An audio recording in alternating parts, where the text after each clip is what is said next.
What's up, YouTube? It's your favorite reaction, the Mr. Beast of reaction channels. Lick motherfucking Rick and his bitch. We reacting to the dirtiest plays in NBA history, man. Let's get right into it, man. Fargon and Palacio out right now. Make sure you go check it out. That shit right there. SoundCloud, Instagram, Twitter. Go check that shit out. We're trying to get rich. Bitch, let's get into the most hated player ever, while another nearly ended someone's life on the court. These are the dirtiest plays in NBA history. And Draymond Green's dirty play didn't just affect one player. It nearly ended an entire family. It was Game 3 of the 2016 Western Conference Finals. And during the first half, OKC had an 8-point lead. The Warriors desperately needed a comeback. So Draymond decided it was time to bring out his karate skills. Green putting a move on Adams, and he is fouled. And down goes Adams once again. It's the leg, guys. Watch the leg. Oh my God. The follow through on the foot gets you in trouble every time. Draymond just ended a whole family lineage with one kick. Jesus Christ. But listen to this. Draymond got away with it. No ejection, no suspension, no fine, just a flagrant one. I guess the refs really wanted the Warriors to win that night. Man. But here's what Draymond had to say about the situation. Worried about potential suspension for the flagrant? No, I thought it would probably get rescinded. I followed through on a shot, like not trying to kick somebody in the men's section. I'm sure he want to have kids one day. I'm not trying to end that on the basketball court. That don't make sense, you know. So I brought the ball over the top this way. He fouled me. My leg went up. I mean, I know my court not strong enough to stop my leg halfway from wherever it was going. Like, I didn't know I hit him. I'm standing at the three-point line. I look at Boga, and he looked at the replay, and he was like, what? So then I went and looked at the replay like, uh-oh. I didn't. Getting kicked in the nuts is pretty dirty, but Draymond said it was on accident. He didn't mean to do it. This next player, though, his dirty play was on purpose, and it was evil. Meta World Peace almost killed a superstar during an NBA game. Yeah. See, back in 2012, the Lakers were one win away from the 3rd seed for the playoffs. So, Meta was willing to do anything to secure a win. And when I say anything, I mean anything. It was the Lakers versus Thunder. And with 2 minutes left in the first half, the Lakers were down 3. That's when Meta saw his opportunity to take a star player out. Bynum's 3rd in the NBA in shot blocking. Artest drives and finishes. And the Laker crowd fired up, and a shot. It's Harden goes down. And World Peace elbowed him. Oh no, Ron Artest squaring off with Serge Ibaka. Oh, that's disgraceful. That's not only ejection, that's going to be a suspension and should be.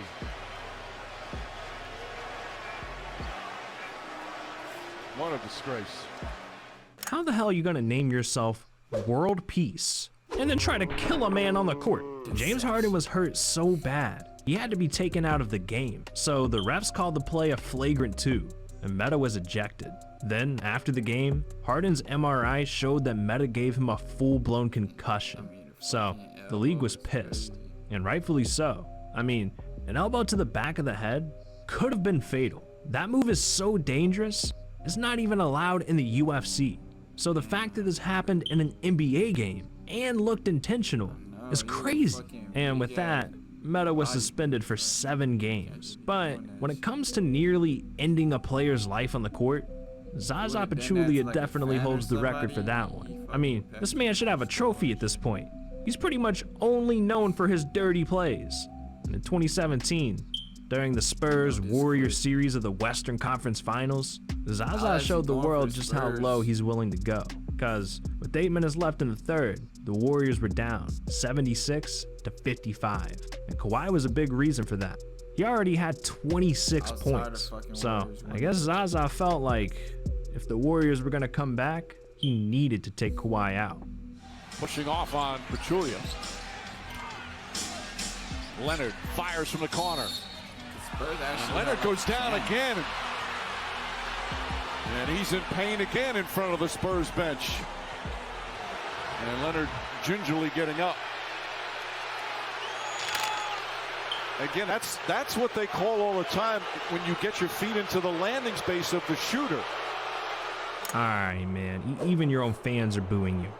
But I guess Zaza got what he wanted because he ruined Kawhi's ankle. And the Warriors came all the way back for a 2-point win. This injury was so bad, not only did Kawhi miss the rest of the series, he was scheduled to sit out the next 76 games till his ankle was fully healed. But the worst part is, Zaza didn't stop here, because just the next season, Zaza went for Russell Westbrook.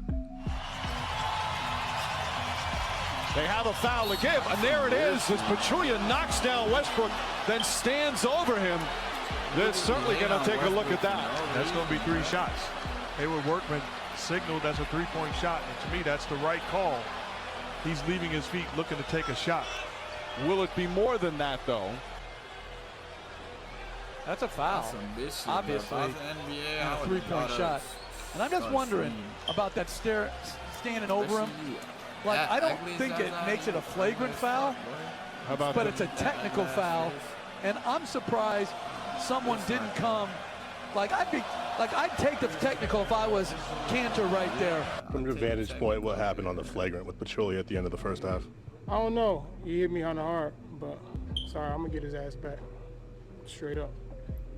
Did you notice him standing over the top of you? Nah, I didn't see that just now, but I don't play that game. I'm gonna get his ass back. So whenever that is, I don't know when it's gonna be, but I don't play that game. Hold on. Is Zaza Pachulia staring Russell Westbrook down? Who does this man think he is? Who the hell is Zaza Pachulia? Unfortunately for Westbrook, this wasn't gonna be the last time Zaza did him dirty. Fast forward to 2018, they faced each other again. All night long, the Thunder were keeping it close, despite the Warriors being a super team. But once we got deep into the third, Zaza did the unthinkable. He didn't drop a like and subscribe to the channel. This guy's a real scumbag. I know you don't want to be like him, so what are you doing? But anyways, Zaza also did something unthinkable on the court. With 2.5 minutes left, Westbrook got the ball and drove all the way down the court for a layup. And well, that's when Zaza saw an opportunity, and he took it. Go, and Adams grabs the rebound. Westbrook, the high dribble. Forced that one up. Bodies falling on the floor. Here comes Curry. Play continues. Curry gets inside, layup. And the foul came before the shot attempt. As Westbrook still down the other end on the floor after that drive to the basket. Trying to get contact. Good no call. This man really looked down, saw Russell Westbrook, and just fell on top of him. No one tripped this man. Unless a ghost was in the building, that was intentional. Now, what's crazy is, Zaza literally got no punishment for this. But at least Zaza knows what sport he's playing. This next guy thought he was an NFL player.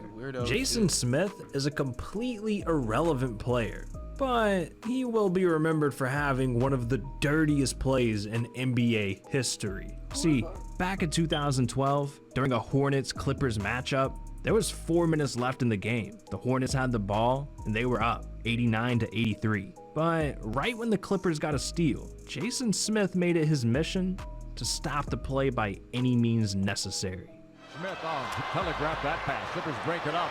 Lead pass to Griffin. Oh, he gets brought down hard.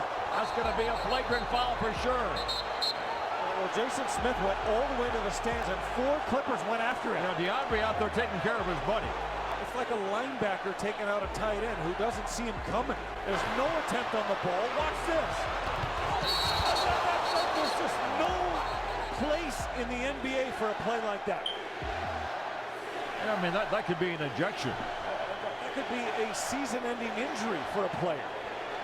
Yeah, one of the marquee players facing the league, but I don't care if it's your 12th man, you don't want to get a hit like that. Blake's body really twisted. That's really what's bothering him, as he walked very gingerly over to the huddle. I didn't think you could deck a 6'9", 250-pound Blake Griffin, even if you tried. That was crazy, man. Blake's career was already crawling with injuries, so this was the last thing he needed to happen. But, I mean, the NBA is not stupid. You can't just hit stick somebody in a basketball game on live TV and get away with it. So, they suspended Jason for 2 games. But even though that clip was a bad look, at least it stayed under the radar. This next guy's move made him the most hated player in the NBA. And I'm talking about Patrick Beverley. It was Game 2 of the 2013 playoffs during the Rockets-Thunder series. And after losing Game 1, Pat Bev was a little too desperate to get his team a win. With 5.5 minutes left in the second, Russell Westbrook slowly brought the ball up the court to a spot that everyone knows is for calling timeouts. But just like Beverly does best, he created chaos. He used to go to the front of the rim, pick up that garbage. 42-41, and Westbrook hobbling away. Beverly went for the steal just as the timeout was called, and he actually got part of the knee of Russell Westbrook. He is really upset with Beverly right now. And you see the side swipe by Beverly right on the right knee of Westbrook. This dude really just saw Russell Westbrook vulnerable and out of nowhere injured him. Like, you can't make a cheaper shot than that. Westbrook's career could have ended for no reason. Right there, he went down with a torn meniscus and had to have surgery, making him miss the rest of the playoffs. And Patrick Beverly didn't get in any trouble for that from the NBA itself. So this moment put the players on high alert, and a lot of superstars hated going against him from here on out. And Westbrook and Beverly never got over the moment. So anytime the two play, they end up trash talking, going at each other, or just roasting each other in a post-game interview. Now, coming at a superstar like Russell Westbrook, that's one thing. But trying to hurt LaMelo Ball? You gotta be out of your goddamn mind. If you even touch this man, you should be arrested. And someone needs to call the cops. Because at the end of 2020, someone tried to do LaMelo dirty. In a game between the Hornets and Raptors, LaMelo was still trying to prove who he was as a player. But so was rookie Malachi Flynn. And at the end of the first quarter, LaMelo had the ball at half court, and Flynn tried to put the clamps on him, but that's when he went way too far. I used to see those things in this league. LaMelo had his pocket picked. Malachi Flynn had a lot of pressure, but look at the steal from behind, taking that ball away and seeing his teammate. Listen here, how dare you touch our Lord and Savior LaMelo Ball like that? This is an outrage. Hey yo, give me the NBA's number right now. I'm gonna get this man banned from the league. Ridiculous. All right. In all seriousness, if LaMelo got hurt right there, I know a lot of you would have felt the pain. But LaMelo's not always the innocent one. Early in 2021, he nearly ended a career. LaMelo's not always the got hurt right there. I know a lot of you would have felt the pain. But LaMelo's not always the innocent one. Early in 2021, he nearly ended a career himself. In a matchup between the Hornets and Hawks, LaMelo was still trying to prove he deserved to be Charlotte's starting point guard. And I guess he kinda let that get the best of him. Late in the second quarter, the Hawks had a 1-point lead and got a steal. But once Bogdan Bogdanovic got the ball, LaMelo knew there was only one way he could stop him. Miles Bridges, ripped away cleanly by Hunter. Miles thought about just turning and laying that in. Ooh, he brought it down. That looked awkward. Bogdanovic's foot just kind of went out from underneath him.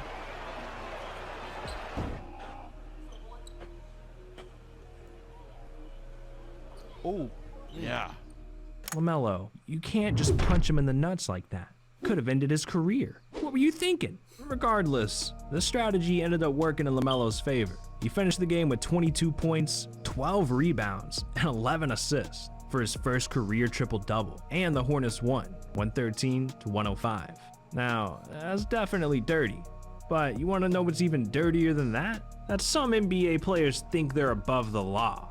I mean, players do the dumbest stuff. From hitting top speeds in their car on a public road to killing their best friend. These are NBA players that went to jail. I even looked into LiAngelo Ball's arrest, and there's actually a lot more to the story than I thought. So, what are you doing? This video's over.